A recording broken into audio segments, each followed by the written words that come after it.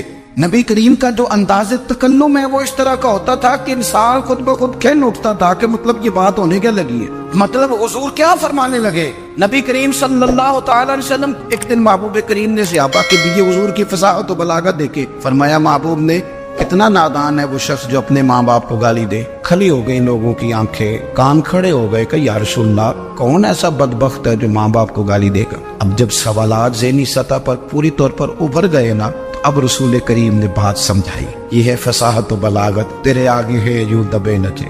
فصحا عرب کے بڑے بڑے، کوئی جان منہ میں زبان نہیں بلکہ جسم میں جان نہیں. یا رسول اللہ کون ایسا نالائق ہے جو ماں باپ کو گالی دے. اب جب ذہنی سطح یہاں تک ابھر آئی تو اب حضور نے سمجھایا، اور میں جب تم کسی کے ماں باپ کو گالی دو گے نا تو وہ بھی تو جواب میں تمہارے ماں باپ کو دے گا نا. تو فی نفس ہی یہ تم نے خود ظلم کیا ہے اپنے ماں باپ. کیوں تم نے ایسا لہجہ اختیار کیا کہ جس سے سامنے والے کی انا جاگ جائے اور تمہارے مقابلے میں آ کر کے کھڑا ہو جائے؟ کیوں تم نے اس طرح کے انداز اختیار کیے کہ جس سے سامنے والا بھی سارے پنجے کھڑے کر کے باہر نکل آئے اور کہے آ جاؤ پھر میں بھی میدان میں حاضر ہوں. رسول کریم کی فصاحت بلاغت دیکھیں نا، حضور دو چار جملوں میں ساری بات سمجھا جاتے. ایک حدیث پاک اگر ہماری سمجھ میں آ جائے، ایک روایت نبی پاک صلی اللہ تعالی علیہ وسلم نے فرمایا خوبصورت مسلمان وہ ہے جو بے مقصد باتوں کو چھوڑ دے. لو اس سے پوری زندگی سجائی جا سکتی ہے ایک جملے سے. کوئی لمبی چوڑی باتوں میں جانے کی ضرورت نہیں. کہا خوبصورت مسلمان یہ ہے جو بے مقصد باتوں کو چھوڑ دے، نا یعنی باتوں کو. کیا کہتے ہیں ہمارے دیہات کے لوگ، جڑے پنڈ جانا نہیں ادا راہ پوچھنے دی. لیکن آج کل لوگ باز آندے یعنی جس بات کا بالکل تعلق نہیں نا وہ بات بھی کرتے جاتے ہیں، جس کا شعبہ ہی نہیں وہ بھی چھلانگ لگا کے اس میں آ جاتا ہے. ہم اپنا وقت ضائع کرتے، اپنی صلاحیتیں ضائع کرتے، اپنا نقصان کرتے. ہم اپنا کام صحیح کر کے نہیں کرتے اور دوسری ساری دنیا کو ٹھیک کرنا چاہتے ہیں. وہ بھائی آپ جس جگہ جس شعبے سے تعلق رکھتے ہیں آپ اپنے معاملات میں مضبوطی پیدا کریں. حضور نے اپنی فصاحت کے ساتھ بلاغت کے ساتھ لوگوں کو قائل کیا، اور قرآن مجید کی تاثیر کا یہ اثر میرے کریم رسول نے دکھایا کہ رات کو جب حضور بیٹھ کے قرآن پاک پڑھتے تھے نا، جب یاسین والے نبی خود یاسین کی تلاوت کریں، جب طٰہٰ والے محبوب خود طٰہٰ کی تلاوت کریں، غور کرو نا جب مدثر والے محبوب خود ان جملوں کو ادا کریں، یعنی جن کی. اگر آپ کو ہماری یہ ویڈیو پسند آئے تو ہمارے چینل کو لائک اور سبسکرائب کریں. شکریہ.